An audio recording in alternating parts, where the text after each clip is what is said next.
Students, welcome to our digital educare. তোমরা জানো আমরা ক্লাস 10-এর মাধ্যমিকের চ্যাপ্টার ওয়াইজ সাজেশন প্রোভাইড করছি। তো চলো আজকে আমরা 3 নাম্বার চ্যাপ্টারের সলিউশন কোশ্চেন তোমাদের প্রোভাইড করব। তো চলো শুরু করি। ফার্স্ট কোশ্চেন, তোমরা খাতা পেন নিয়ে বসো সবাই এবং লেখা শুরু করো। ফার্স্ট যেটা পড়বে সেটা হচ্ছে মিউটেশন কি। মিউটেশন কি এবং এর কারণ, দুটি কারণ পড়বে যে কোনো, ঠিক আছে? ফার্স্ট কোশ্চেন গেল। 2 নাম্বার কোশ্চেন চলো এবার। 2 নাম্বার কোশ্চেন তোমাদের পড়তে হবে এখানে যে কানের লতি, কানের লতি ও রোলার জিপ, রোলার জিপ, এই জায়গাটা থেকে তোমরা কি পড়বে, এখানে কোনটা প্রকট, প্রকট বৈশিষ্ট্য কোনটা আর প্রচ্ছন্ন কোনটা, আর নাম্বার অফ মানে কত নাম্বার ক্রোমোজোমে থাকে এটা, এই দুটো জিনিস পড়বে। কারণ এখান থেকে আমাদের এমসিকিউ আসবেই একটা। চলো নেক্সট 3 নম্বর কোশ্চিন, অ্যালিল কি পড়বে। অ্যালিল কি, আর মেন্ডেলের সময় অ্যালিলগুলিকে কি বলা হতো, ফ্যাক্টর বলা হতো। তাই এখানে এই ফ্যাক্টর জিনিসটা কি সেটা পড়বে, ঠিক আছে? নেক্সট, এখান থেকে আর পড়ার দরকার নেই। এরপর পড়বে তোমরা 5 নাম্বার, হোমোজাইগোট আর হেটেরোজাইগোট কি। হোমোজাইগোট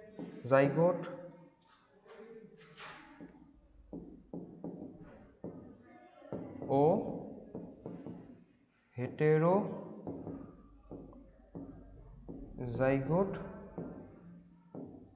কি। নেক্সট 6 নম্বর কোশ্চেন। 6 নম্বর কোশ্চেন পড়বে ফেনোটাইপ। ফেনোটাইপ আর আমাদের জিনোটাইপ।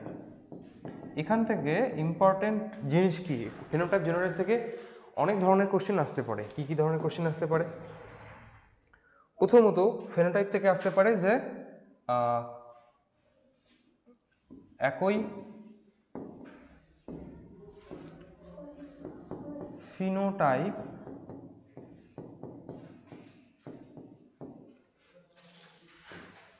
কিভাবে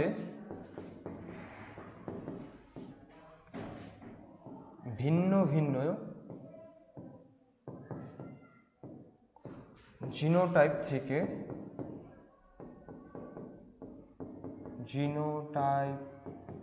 থেকে উৎপন্ন হতে পারে। এই ফেনোটাইপ জিনোটাইপ থেকে এইটুকু এরকম করে কোশ্চেন আসতে পারে, তাই তোমাদের এটা দেখতে হবে অবশ্যই। নেক্সট চলো 7 নম্বর কোশ্চেন। 7 নম্বর কোশ্চেন কি আমাদের, হ্যাঁ, হেটেরোজাইগোট অবস্থায় আরেকটা কোশ্চেন 2 নম্বরের জন্য। হেটেরোজাইগোট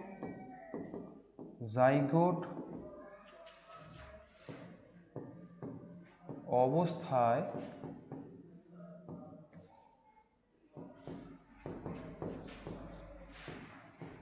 প্রচ্ছন্ন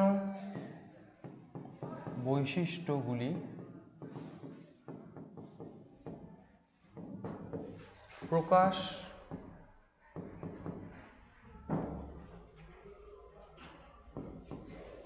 পেতে পারে না কেন,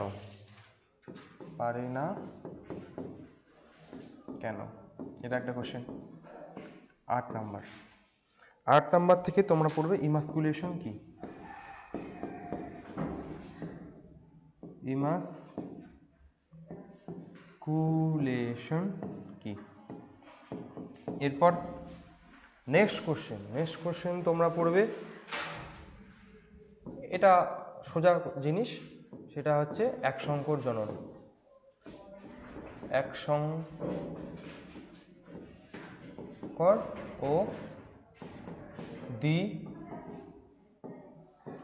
সংকর ও দ্বিসংকর জনন। এটা কিন্তু পড়তেই হবে, কোনটা দিবে, কারণ তুমি এক সংকর না বুঝলে দ্বিসংকর পড়তে পারবে না। তাই তোমাকে একসঙ্কর দ্বিসংকর উভয় মোটর এবং গিনিপিগ দুইটারই পড়তেই হবে। এবং তাদের থেকে যে সমস্ত সূত্রগুলো পেয়েছি সেটা সূত্রগুলি কী কী, পৃথকীভবন সূত্র আর স্বাধীন বিন্যাসের সূত্র, এই দুটো পড়তে হবে। তো এইটুকু জিনিস তোমাদের দেখতে হবে। তারপর হচ্ছে 10 নম্বর, মেন্ডেলের সাফল্যের কারণ। মেন্ডেলের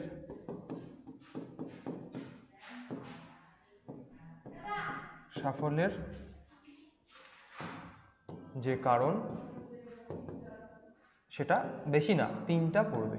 কেন সাফল্য পেয়েছে মেন্ডেল এবং কেন মেন্ডেল মোটর গাছকেই নির্বাচন করেছেন, মোটর গাছকেই নির্বাচন করেছেন কেন, সেটা পড়তে হবে। ঠিক আছে, বেশি না, 2টা করে। এরপর 12 নম্বর কোশ্চেন, এটা কিন্তু ভীষণ ইম্পর্টেন্ট, এখনকার দিনে এরকম কোশ্চেন দেয়। সেটা মেন্ডেলের নির্বাচিত যে বিপরীত বৈশিষ্ট্যগুলো ছিল না, তোমাদের বই দেখবে 7টা আছে বিপরীত বৈশিষ্ট্য, এটা স্টার মার্ক, এটা কিন্তু তোমাদের পড়তে হবে। মেন্ডেলের নির্বাচিত যে বিপরীত বৈশিষ্ট্যগুলো আছে সেগুলো সম্বন্ধে তোমাদের পড়তে হবে। একটু বই দেখে নিই। এই দেখো, বইয়ের মধ্যে এরকম একটা ছক পাবে, এই ছকটা কিন্তু দেখে তোমরা পড়বে। ওদিকে যা।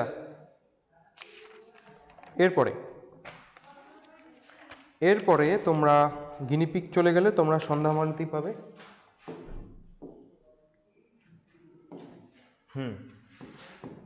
তোমরা জানো মেন্ডেলের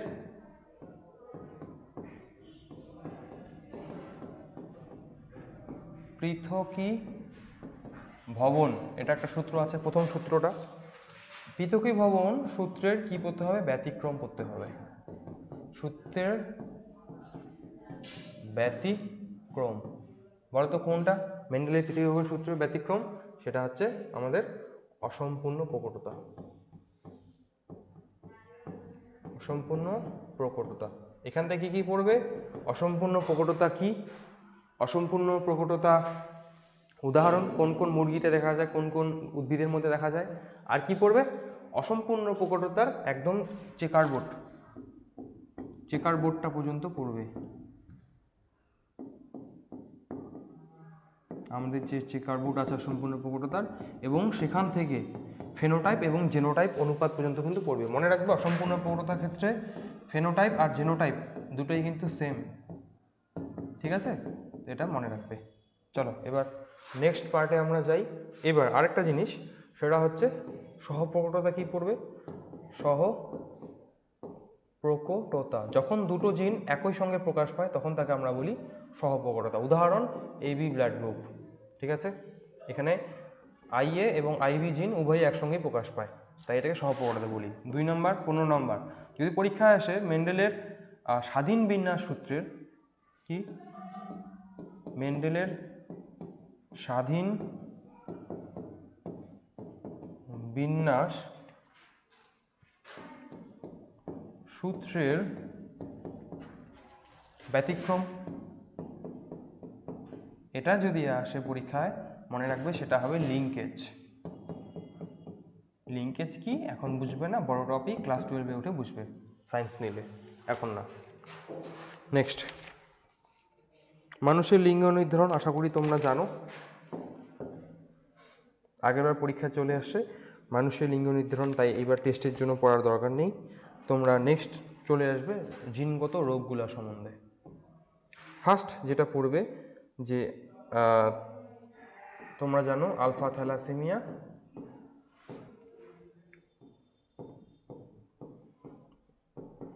আর একটা হচ্ছে তোমাদের বিটা থ্যালাসেমিয়া, এই 2টা রোগ। এবং আলফা থ্যালাসেমিয়া জন্য আমাদের যে সমস্ত লক্ষণ আছে সেটা পড়বে ভালো করে। লক্ষণের মধ্যে সবচেয়ে ইম্পর্টেন্ট হচ্ছে স্প্লিনোমেগালি, মেগালি যে হয় যকৃতের বৃদ্ধি, এবং আমাদের এই রোগে কি হয়, কিডনি, তারপর যকৃৎ, এগুলোতে কি বারবার লোহা বারবার রক্ত দেওয়ার পরে লোহা জমে যায় কিডনি যকৃতে, তার ফলে কিডনি যকৃৎ নষ্ট হয়। এই জিনিসগুলো তোমাকে পড়তে হবে। এবং আলফা থ্যালাস, এই 2টা কি অটোজোমাল রোগ, এটা জানতে হবে তোমাদের, অটোজোমাল রোগ। এখানে ছেলে মেয়ে উভয়ই সমানভাবে আক্রান্ত হতে পারে। নেক্সট, থ্যালাসেমিয়া থেকে আরেকটা কোশ্চেন করবে, সেটা হচ্ছে কোন ক্রোমোজোমে আছে। ক্রোমোজোমকে শর্টকাটে সিএইচ লেখে। কোন ক্রোমোজোমে অবস্থিত আলফা ক্রোমোজোম থ্যালাসেমিয়া জিন এবং বিটা থ্যালাসেমিয়া জিন, এবং আলফা থ্যালাসেমিয়া মেজরকে কি বলা হয় এবং বিটা থ্যালাসেমিয়া মেজরকে কি বলা হয়। হাইড্রোক্সিটালিস আর একটা হচ্ছে তোমাদের কি কি বলা হয়, একটাকে কুলিবর্ণিত অ্যানিমিয়া, তো সেটা জানবে। চলো এইবার এখান থেকে যে 18 নম্বর কোশ্চেন, এখান থেকে যদি ক্রস দেয় থ্যালাসেমিয়া, মনে করো তোমাকে বাহক দিল একজন মাতা মনে করো, আর থ্যালাসেমিয়া আক্রান্ত একজন পিতা দিল, তাহলে তাদের মধ্যে বাচ্চাদের মধ্যে আক্রান্ত হওয়ার সম্ভাবনা কত। এগুলো তোমাদের আমরা ক্লাসে চলাকালীন তোমাদের করিয়েছি, তোমরা অবশ্যই এগুলো ভিডিওগুলো দেখবে আমাদের চ্যানেলে গিয়ে, সেখানে গিয়ে তোমরা দেখতে পাবে কীভাবে সন্তানদের মধ্যে আক্রান্ত হওয়ার সম্ভাবনা কত। ঠিক তেমন করেই আমাদের 19 নম্বর এক্স লিঙ্কড আমাদের যে রোগগুলো আছে এক্স ক্রোমোজোমে অবস্থিত, সেটা কি কি আছে, হিমোফিলিয়া আছে, আর একটা কি আছে আমাদের বর্ণান্ধতা, আর একটা হচ্ছে বর্ণান্ধতা। এখান থেকেও ঠিক আমাদের 1 নম্বর কি পড়তে হবে, এক্স নাম্বার ক্রোমোজোমে আমরা জানি, তারপর হচ্ছে হিমোফিলিয়া এর জন্য দায়ী জিনটা কোথায় আছে, হিমোফিলিয়া বির জন্য দায়ী জিনটা কোথায় আছে, এই দুটো পড়লেই হবে। আর এখানে তোমরা জানো এখানে প্রোটানোপিয়া এর বানানটা দেখে নিই, পয়রোফোলা আছে,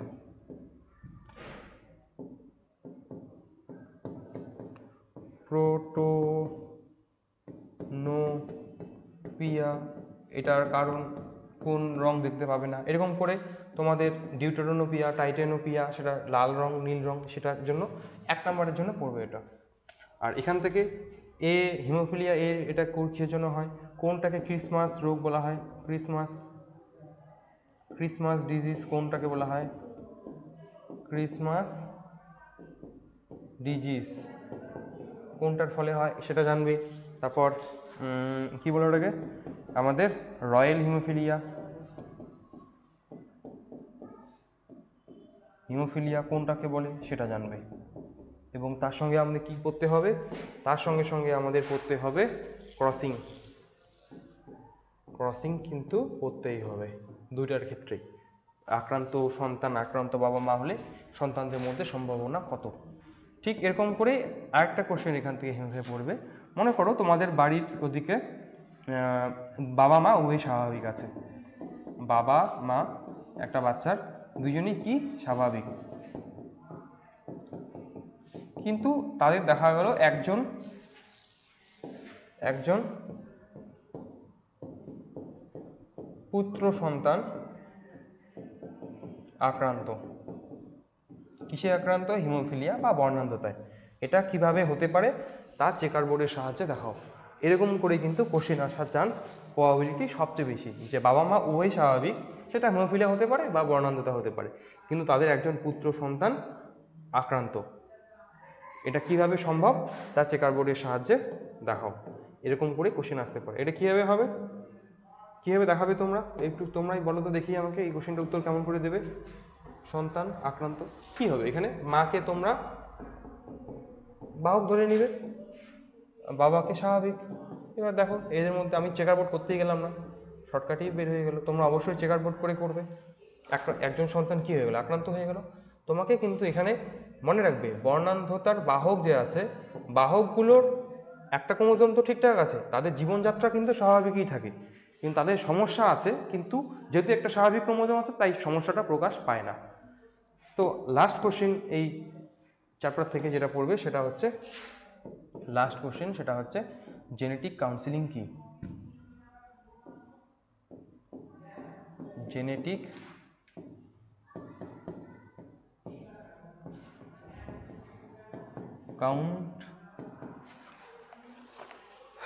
কাউন্সিলিং কি এবং এর গুরুত্ব খুব ভালো করে পড়বে। আগেরবার কিন্তু পরীক্ষা দেয়নি, তাই এবারের জন্য খুব ইম্পর্ট্যান্ট জেনেটিক কাউন্সিলিং কি এবং এর গুরুত্ব। তো এতক্ষণ থেকে আমরা তোমাদের 3 নম্বর চ্যাপ্টারের কোশ্চেন কমন দিলাম।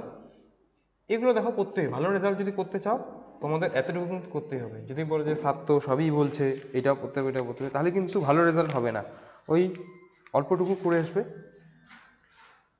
নেক্সট আমাদের হবে চ্যাপ্টার এবার 4, চ্যাপ্টার 4 থেকে এবার তোমাদের সাজেশন দেওয়া হবে। চলো শুরু করি। ফার্স্ট কোশ্চেনটা ছিল পৃথিবী সৃষ্টির সময় কোন গ্যাস ছিল না? পৃথিবী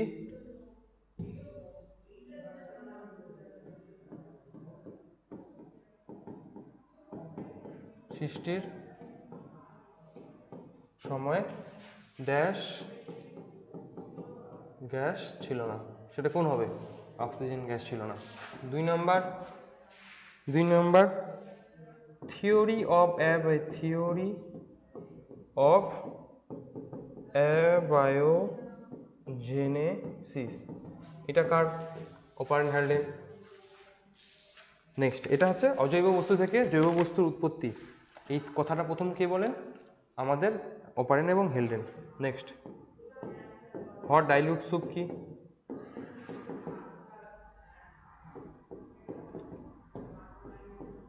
হট ডাইলিউট স্যুপ কি? নেক্সট কোশ্চেন তোমরা পড়বো প্রোটোসেল কি? প্রথম কোষ বা প্রোটোসেল কি? এটা দেখে নাও সবাই।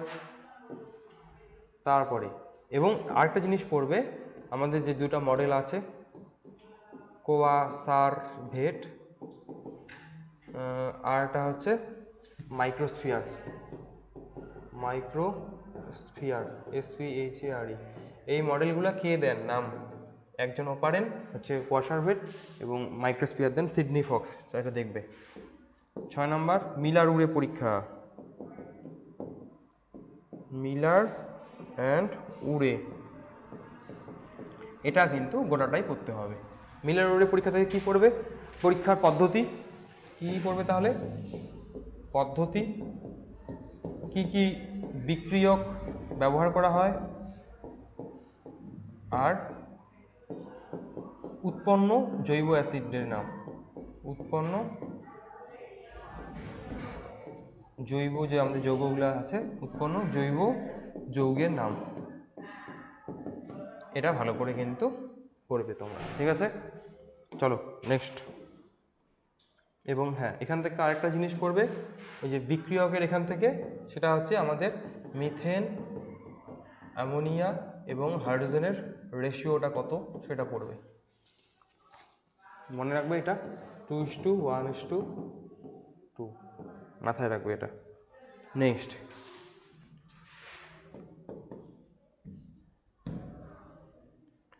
এইবার হচ্ছে অভিব্যক্তির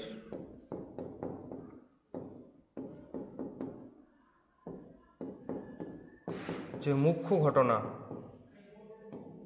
সাঁতরার বইয়ে পাবে ভালো করে, সেটা রেখাচিত্র সাহায্যে পড়বে, রেখাচিত্র আকারে আসতে পারে, তাই এটা ভালো করে পড়বে 2 নম্বরের জন্য। ওই ব্যক্তির মুখ্য ঘটনা কীভাবে পৃথিবী সৃষ্টি হয়েছিল, তারপর এককোষী বহুকোষী। দেন ল্যামার্কার থেকে তোমরা ভালো করে পড়বে হচ্ছে, দাঁড়াও 1 সেকেন্ড, হ্যাঁ, ল্যামার্কবার্ডের সপক্ষে প্রমাণ,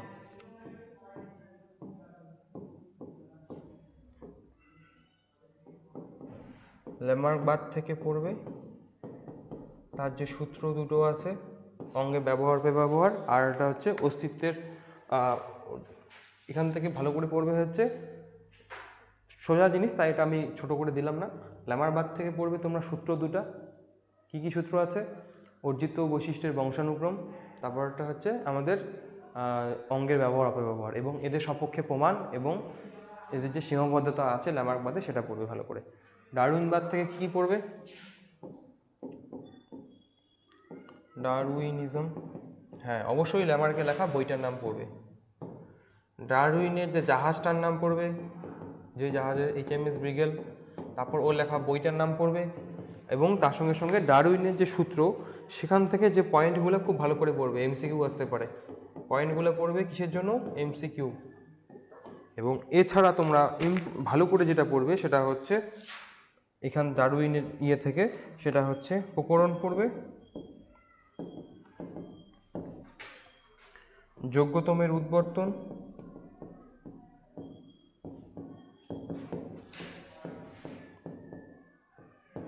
এবং ডারউইনবাদের যে মূল কথা সেটা হচ্ছে প্রাকৃতিক নির্বাচন। প্রাকৃতিক নির্বাচন, এই তিনটা জিনিস কিন্তু ভালো করে পড়বে পয়েন্টগুলো। এবং হ্যাঁ, যে আমাদের বইয়ে দেখবা আমাদের যে সংগ্রামের বিভিন্ন উদাহরণ আছে, অন্তর্জাতিক সংগ্রামের একটি উদাহরণ দাও, আন্তর্জাতিক সংগ্রামের একটি উদাহরণ দাও, সেখান থেকেও এমসিকিউ আসতে পারে। তাহলে আমরা কি পড়বো এমসিকিউ এর জন্য? আরেকটা কোশ্চেন, যে সংগ্রামগুলো আছে সেগুলো থেকে আমরা কি পড়বো এমসিকিউ এর জন্য পড়বো। ঠিক আছে, নেক্সট। এরপর আমরা পড়বো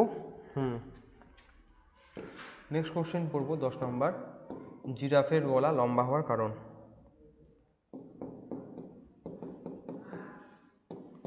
জিরাফের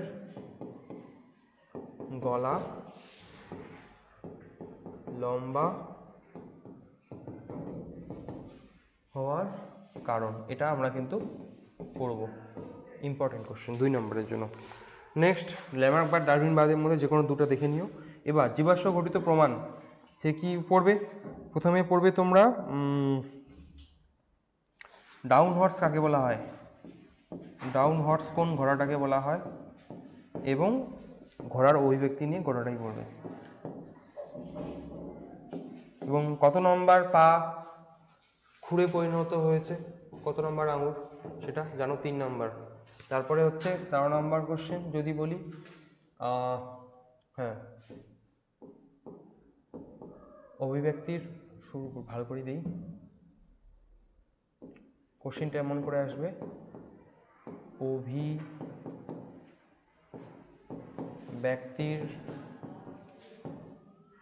প্রমাণ স্বরূপ জীবাশ্ম ঘটিত প্রমাণ দাও, জীবাশ্ম ঘটিত প্রমাণ দাও। এইটা কিন্তু তোমাদের দেখতে হবে 5 নম্বরের জন্য একদম। ঠিক আছে, তারপর কি কি ঘোড়ার যে বৈশিষ্ট্য, অভিব্যক্তির ফলে যে সমস্ত বৈশিষ্ট্য হয়েছে সেগুলো দেখবে। কি কি বৈশিষ্ট্য? পাটা লম্বা হয়েছে, ঘাটটা লম্বা হয়েছে, আকারে বৃদ্ধি হয়েছে। এই জিনিসটা কিন্তু অনেক স্টুডেন্ট কি করে, যে ঘোড়ার কি কি মুখ্য পরিবর্তনগুলি ঘটেছে তার মধ্যে ইয়োহিপাস মেসোহিপাস লিখে দেয়, সেটা কিন্তু করলে হবে না। এখানে যে পা খুঁড়ে পরিণত হচ্ছে, আঙুলের সংখ্যা হ্রাস পেয়েছে, সেগুলো লিখতে হবে এখানে বৈশিষ্ট্যের মধ্যে। এটা 2 নম্বরের জন্য আসবে। ঠিক আছে, এবং এখানে অবশ্যই সময়কাল মনে রাখবে, কোন ঘোড়া মায়োসিন যুগে, কোন ঘোড়া প্লায়োসিন যুগে, সেটাও মনে রাখতে হবে ঘোড়া থেকে। এরপরে যদি তোমাদের আমি একটা কমন দিই, সেটা হবে সমসংস্থ এবং সমবৃত্তীয় অঙ্গের উদাহরণ পড়বে। 15 নম্বর কি, সমসংস্থ আর সমবৃত্তীয়, এখানকার থেকে উদাহরণ পড়বে শুধু ভালো করে। ঠিক আছে, উদাহরণ। নেক্সট 16 নম্বর কি পড়বে? নেক্সট আমাদের বড় কোশ্চেন, নিষ্ক্রিয় অঙ্গ কীভাবে অভিব্যক্তির প্রমাণ দেয়। নিষ্ক্রিয় অঙ্গ, এবং তোমাদের বই দেখবে এখান থেকে এমসিকিউ আসতে পারে। কিভাবে এমসিকিউ আসবে? কালকা সন্ধ্যার স্টেমি নোট, এটা কি নিষ্ক্রিয় অঙ্গ? প্রাণীদেহের নিষ্ক্রিয় অঙ্গের, মানুষের একটি নিষ্ক্রিয় অঙ্গের নাম সিকাম, কিন্তু সেই অঙ্গটি সক্রিয় আছে কোন প্রাণীতে? তোমরা জানো গিনিপিগ, গরু। তো এখান থেকে এমসিকিউ এর জন্য ওই যে একটা ছক করে দেওয়া আছে তোমাদের সাতটার বই দেখবে, ওটা ভালো করে পড়বে। নিষ্ক্রিয় অঙ্গ থেকে এমসিকিউ, এবং কীভাবে অভিব্যক্তির প্রমাণ দেয়, তার জন্য 5 নম্বরের কোশ্চেন একদম। 5 নম্বর থাকবে না, হয়তো 3 থাকবে। তো নিষ্ক্রিয় অঙ্গ কীভাবে অভিব্যক্তির প্রমাণ দেয়, এবং নিষ্ক্রিয় অঙ্গ থেকে এমসিকিউ, মানুষের নিষ্ক্রিয় অঙ্গের নাম, নারকেলের নিষ্ক্রিয় অঙ্গের নাম, সেটা পড়বে। নেক্সট আরেকটা বড় কোশ্চেন, কি 16 নম্বরে, 17 নম্বর আরেকটা বড় কোশ্চেন পড়বে, হৃৎপিণ্ড এবং ভ্রূণতত্ত্ব। আমাদের এখানে করানো হয়েছে, এটা 5 নাম্বার করে আসবে। হৃৎপিণ্ড, মেরুদণ্ডী প্রাণীদের হৃৎপিণ্ড কীভাবে অভিব্যক্তির প্রমাণ দেয়, এবং ভ্রূণতত্ত্ব কীভাবে অভিব্যক্তির প্রমাণ দেয়। হৃৎপিণ্ড থেকে একটা জিনিস পড়বে, একমাত্র এমসিকিউ এর জন্য কী কী পড়বে, ছোট কোশ্চেন, ভেনাস হৃৎপিণ্ড কী, কোথায় দেখা যায়, এবং তাছাড়া আরেকটা পড়বে হচ্ছে তোমাদের কোন প্রাণীর কোন সরীসৃপের হৃৎপিণ্ড 4 প্রকোষ্ঠ বিশিষ্ট, মনে রাখবে কুমির। ঠিক আছে। নেক্সট, ভ্রূণতত্ত্ব থেকে অবশ্যই যে মরুলা কি আসতে পারে, ব্লাস্টুলা কি আসতে পারে, গ্যাস্ট্রুলা কি আসতে পারে, তাই এই জিনিসটাও দেখবে। ঠিক আছে, গ্যাস্ট্রুলা, এবং এই যে ধাপে ধাপে হয় সেটা দেখবে। এরপরে একটা কোশ্চেন, সেটা হচ্ছে যে আমাদের বায়োজেনিক সূত্র বা রিক্যাপিচুলেশন থিওরি,